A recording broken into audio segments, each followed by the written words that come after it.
Welcome to Coursen's Corner, a protective strategy podcast to help you succeed in staying safe. My name is Spencer Coursen. I am a threat management expert, founder of Coursen Security Group, and author of the upcoming book, The Safety Trap, which you can now pre-order wherever your favorite books are sold. Please also be on the lookout next week for a contest I will be hosting to receive a free signed copy of The Safety Trap, as well as some other... I have some special safety gear on hand, and those details and contest rules will be announced early next week. Okay, so I promised a recap this week of an overview, an after action, if you will, looking back at the ramp up to the inauguration and how everything went during the ceremony. It is 11:45 p.m. on Wednesday night as I record this. You are going to have this available Thursday morning. And I am very happy to report that for all intents and purposes, everything went according to plan. I would like to start by saying congratulations to President Biden and Vice President Harris.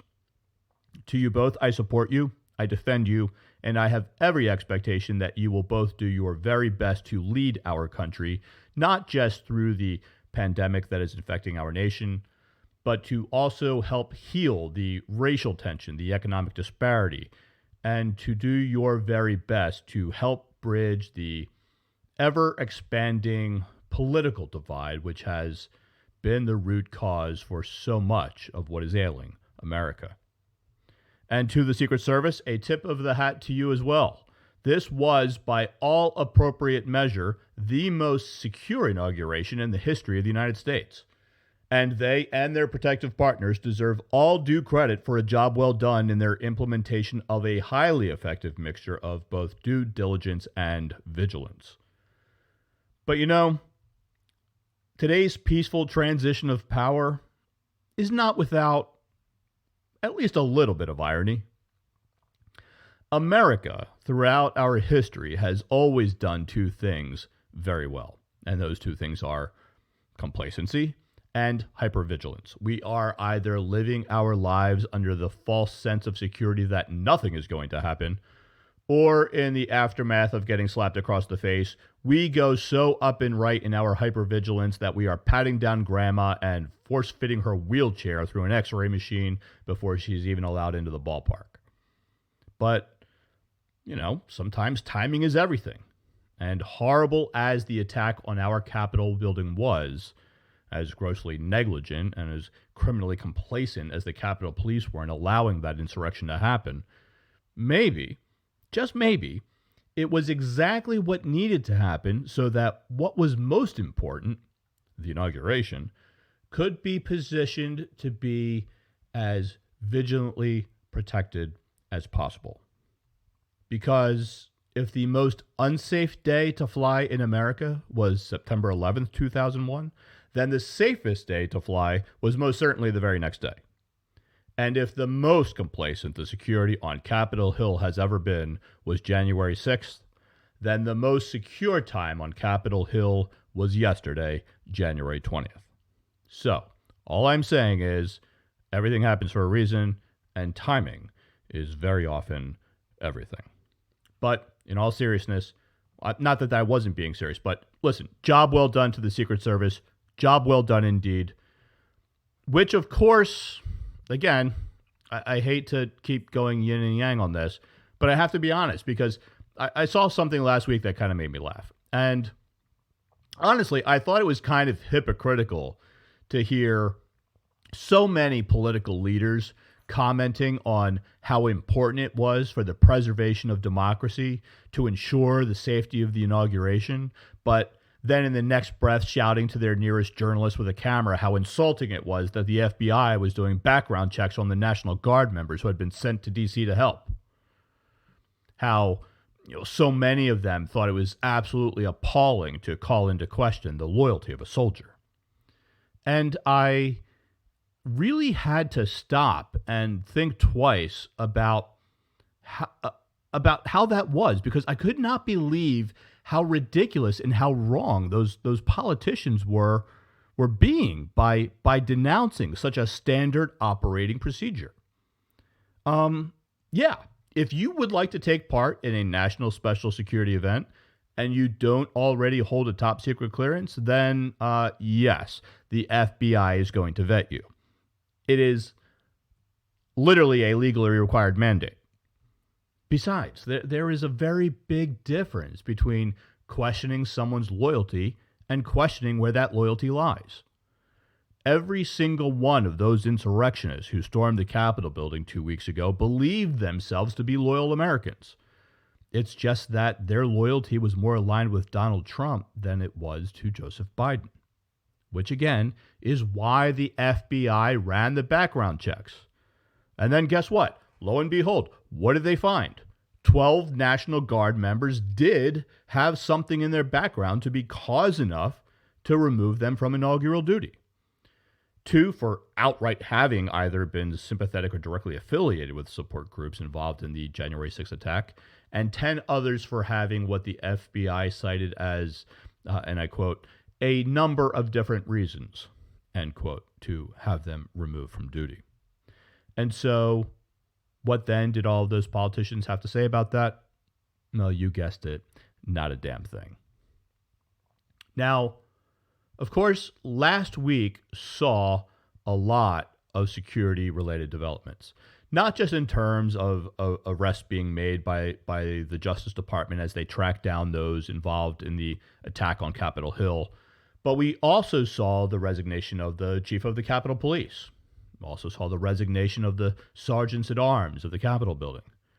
But perhaps most worrisome was the FBI memo, which was shared internally throughout the law enforcement and intelligence community, which put something of an exclamation point on just how rife with dissent some 300,000 people on these, message sharing communities and online message boards like Gab and Telegram really were. The memo's rather dire wording warned of armed protests being planned in all 50 states in the days leading up to and after the inauguration. And it classified that intelligence, that likelihood, as highly likely.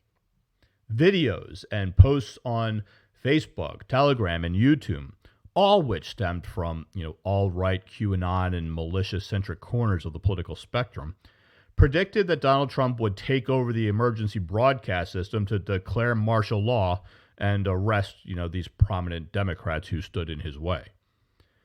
And so around the country, in capital cities in all 50 states, the warnings went out, the alarm bells rang, the barricades went up, the police stood prepared, and then nothing. Well, nothing of note anyway. There were some minor incidences. On Friday, a Virginia man was arrested after trying to drive his F-150 through a checkpoint with fake credentials. He was found to be armed with a handgun and more than 500 rounds of ammo. He was quickly taken into custody by Capitol Police. On Monday, a fire at a homeless encampment led to a brief lockdown of the Capitol complex, and it did upend an inaugural rehearsal, but that was more so out of an abundance of caution than any real risk. And on Wednesday, a bomb threat was called in to the Supreme Court building, which, if you're not familiar, sits just across the street from the Capitol building. That happened just before the inaugural ceremonies were scheduled to begin. The building itself and the surrounding grounds were checked, but nothing was found. And the building, of course, was not forced to be evacuated because it has been closed to the public for months because of the pandemic. So obvious hoax there. But of course, on a day like yesterday, it is important to exercise caution. It is important to exercise an abundance of caution just because of the stakes that were in play. But by the time the cameras turned on and America tuned in, everything went according to plan. Lady Gaga sang the national anthem. J-Lo performed This Land Is Your Land. Always been a personal favorite of mine. Kamala Harris took her oath of office. Now President Biden did the same. President Biden gave what I thought was a very good speech, and Garth Brooks sang Amazing Grace. All in all, it went great. It all went without incident. A peaceful transition of power, once more setting the democratic standard for the world to follow. And even throughout the rest of the country, there seemed to be peace in the land. Here in Austin, Texas, there were more Biden supporters at the Capitol than there were supporters of former President Trump. And from what I have been able to ascertain from the media around the country, it appears capital cities in other states were reporting pretty much the exact same situation. By late afternoon on Wednesday, America seemed to have pretty much returned to normalcy. And by this weekend, most roads will be opened. National Guard members will return home to their families. Officers will report back to their duty stations. And the barricades and the bike racks will all go back to wherever they get stored until the next time they are needed. And as great as all of this was, as happy as I am to see that nothing happened, my biggest fear in having nothing broken bad is that people will think that nothing bad today will also mean nothing bad tomorrow, or the next day, or the day after that. Because that is the very essence of the safety trap. Just because your fears have been abated does not mean that risk no longer remains, because it does, perhaps more so now than ever before. Just because there was a strong protective presence today at the Capitol building and around the country that served as a direct deterrent to those who would want to do harm, that does not mean those same protective presences are going to be in place tomorrow. Just because a house that has all of the lights on, the smell of the grill in the air, and the sound of the kids playing in the backyard pool is a deterrent against someone breaking into your home, does not mean your home offers that same level of deterrence when your family is away on vacation.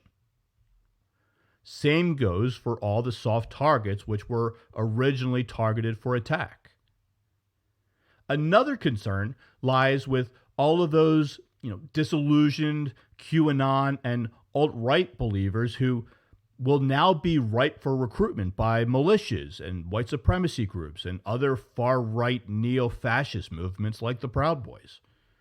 Because let me be very clear, as things stand today, far-right militias pose the greatest domestic threat to the national security of the United States. Now, this is not to say that America does not have foreign concerns or that the far left does not have their own foothold in domestic disruption. But the truth is, the overwhelming majority of militias in the United States cling to a far-right ideology. Their activity is much more widespread. Their sphere of influence is growing at an exponential rate. And even though there are those who will say, listen, there is nothing here to fear because militia membership took a downward turn for 2 years. Yes, that's true. But let's be honest. That also took place. We're talking about, the 2 years between like 2017 and 2019, which also directly coincided with a higher than normal approval rating for then President Trump, a robust economy, and a low rate of unemployment. And when things are going well, people don't want to overturn the establishment. But the harsh facts, as they exist today, are that militia enrollment numbers have been on the rise ever since the outbreak of the pandemic. And many protective intelligence forecasts have their enrollment numbers trending upward to an all-time high over these next few months. Now, what this means is that everyone from the Justice Department at the national level to the police departments at the local level will need to really be aware of the very real risk that these groups represent. And they should be prepared and ready to respond should their efforts to do harm escalate from, mountainside training camp antics to downtown armed acts of insurrection. And perhaps the most consequential tipping point, the powder keg, the spark, the whatever metaphor you want to insert here to use, is how these fringe groups believe Donald Trump is being treated during the impeachment trials these upcoming weeks. If Trump is somehow able to create or take hold or establish some kind of an auxiliary bully pulpit from which he can communicate directly with all of his disenfranchised followers, then, well, we may really have a tough time on our hands.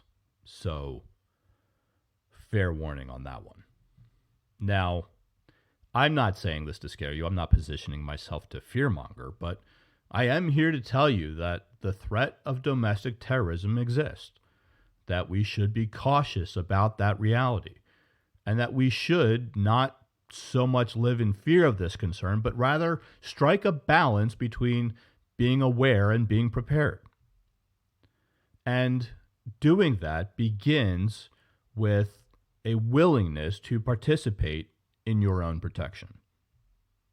And you can start small and build strong. If you know how to look both ways before you cross the street, then you can teach yourself to think twice before allowing yourself to be compromised by an overly emotional decision.